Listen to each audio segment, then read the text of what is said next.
नमस्कार, बहुत स्वागत है आपका इंडिया टीवी के डिजिटल लाइव प्लेटफॉर्म पर। आपके साथ मैं हूं ज्योत्सना पाटनी और आज हम कुछ ऐसी केस स्टडीज़ आपको बताने वाले हैं जो ये दर्शाती हैं कि भारत में बहुत सारे ऐसे रिश्ते हैं जिनमें सब कुछ ठीक नहीं चल रहा है। जी हाँ, आपको सिया का केस याद होगा, केतन अग्रवाल वाला, आपको मुस्कान रस्तोगी वाला केस याद होगा, आपको राजा रघुवंशी वाला केस याद होगा। इसी तरह का एक और केस इस वक्त निज़ामाबाद से सामने आया है, तेलंगाना का निज़ामाबाद। यहाँ पर टॉयलेट क्लीनर का इंजेक्शन दिया गया। जी हाँ, एक महिला ने अपने पति को टॉयलेट क्लीनर का इंजेक्शन देके उसे मौत के घाट उतार दिया।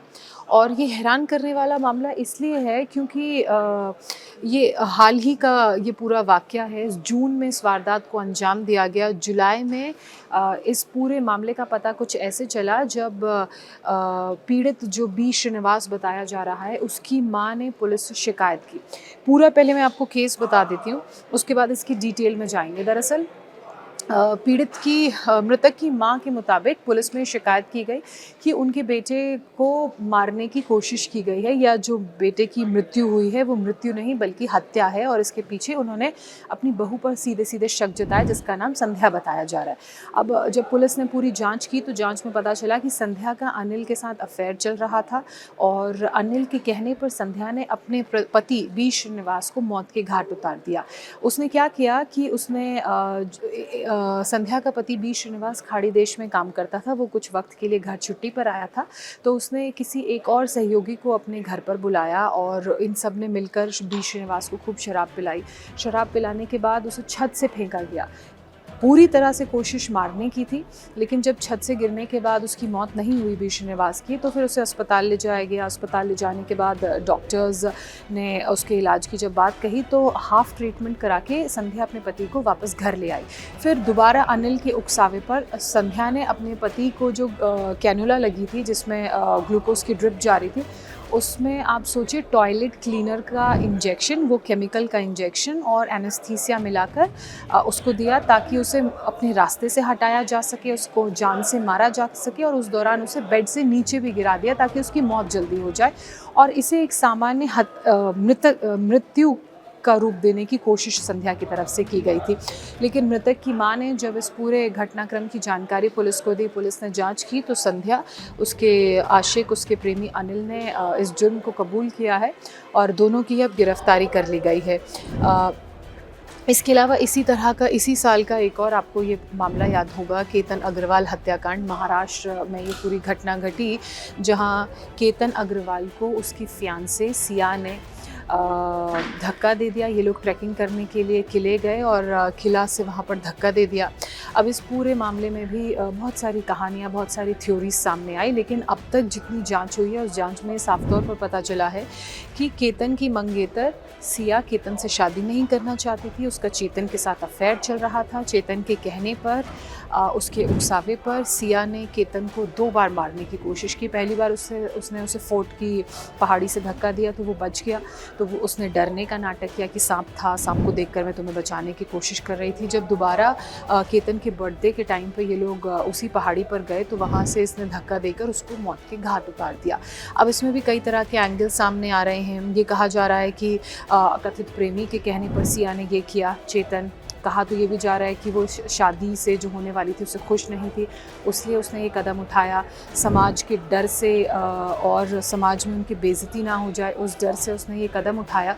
इस मामले में भी जांच चल रही है। फिलहाल दोनों मुख्य आरोपी केतन की फियांसे जिससे शादी होने वाली थी, लेकिन शादी से पहले ही सिया ने केतन को मौत के घाट उतार दिया, और उसका प्रेमी चेतन, ये दोनों पुलिस गिरफ्त में हैं। पुलिस इनको कई बार साइट पर लेकर गई, सीन रिक्रिएशन कराया, इनसे इकट्ठे बैठ के सवाल पूछे गए, अलग अलग पूछे गए। इसके अलावा इनके नार्को टेस्ट की बात भी सामने आई थी, जिससे हर सच और झूठ का मिलान हो सके। इसी तरह का एक मामला आपको पिछले साल का याद होगा, मध्य प्रदेश के इंदौर का राजा रघुवंशी हत्याकांड, जहां मई जून के महीने में इस पूरे घटनाक्रम के बारे में पता चला था और इससे पूरे देश में हड़कंप मच गया था। दरअसल राजा रघुवंशी इंदौर का रहने वाला एक कारोबारी था, उसकी सोनम रघुवंशी से शादी हुई और इसमें भी ये एंगल निकल कर सामने आया कि सोनम राजा से शादी करके खुश नहीं थी, वो करना नहीं चाहती थी। उसने राजा से शादी की और फिर उसका प्लान था कि हनीमून में राजा का मर्डर कर दिया जाए, और उसने कुछ ऐसा ही किया। उसने कुछ प्राइवेट गुंडों को हायर किया और उनकी मदद से राजा को मेघालय की पहाड़ियों से धक्का देकर जान से मार दिया, और इसको पूरा एक नेचुरल डेथ दिखाने की कोशिश उसकी तरफ से की गई। बाद में जब जांच पड़ताल हुई तो मामले में परतें खुलती रहीं और पता चला कि सोनम रघुवंशी ने राज कुशवाहा, जो उसका कथित प्रेमी था, और अन्य हत्यारों के साथ मिलकर इस पूरी वारदात को जघन्य तरीके से अंजाम दिया। हालांकि जो आरोपी हैं वो इस वक्त पुलिस गिरफ्त में है, लेकिन सोनम रघुवंशी बेल पर जेल से बाहर है और इस मामले में लगातार सुनवाई हो रही है।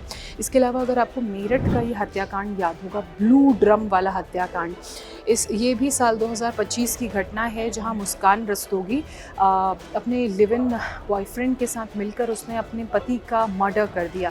पहले उसने अपने बॉयफ्रेंड के साथ मिलकर पति को मारा और उसके बाद एक नीले ड्रम में उसकी बॉडी को सीमेंट डाल के पैक कर दिया। इस बात का खुलासा भी कई दिनों के बाद हुआ और ये जो मामला था ये भी बड़ा चर्चा का विषय बना था।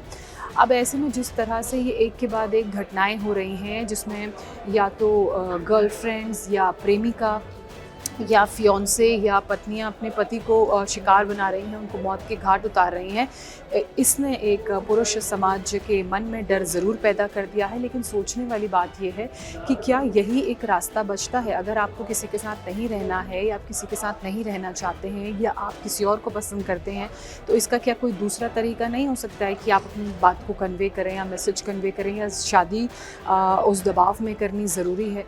क्योंकि एक के बाद एक अलग अलग इन मामलों के बाद से ये सवाल बार बार खड़ा हो रहा है, और हर मामले में जो एक कॉमन चीज़ है वो ये कि जो महिलाएं मर्डर कर रही हैं उनके ऊपर किसी का इन्फ्लुएंस होता है, और वो किसी ज़्यादातर केसेस में उनके प्रेमी, उनके बॉयफ्रेंड या वो व्यक्ति जिनके साथ उनके संबंध हैं वो होते हैं।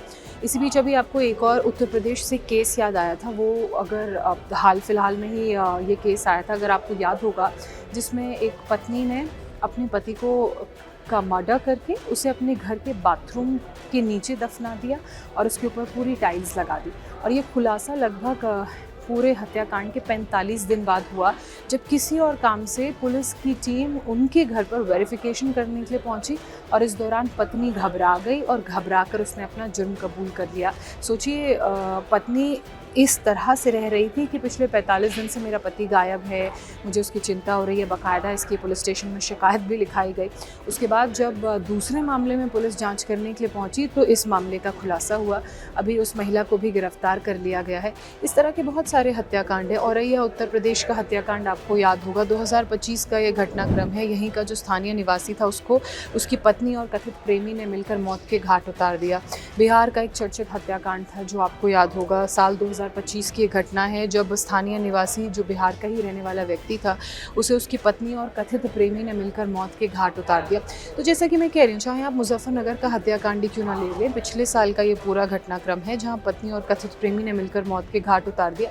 इन सारे इंसिडेंट्स में जो चीज़ कॉमन है वो ये है कि पत्नी की बेवफाई और प्रेमी के साथ मिलकर पति को या अपने मंगेतर को मौत के घाट उतार रही हैं, उससे कम में मान नहीं रही हैं।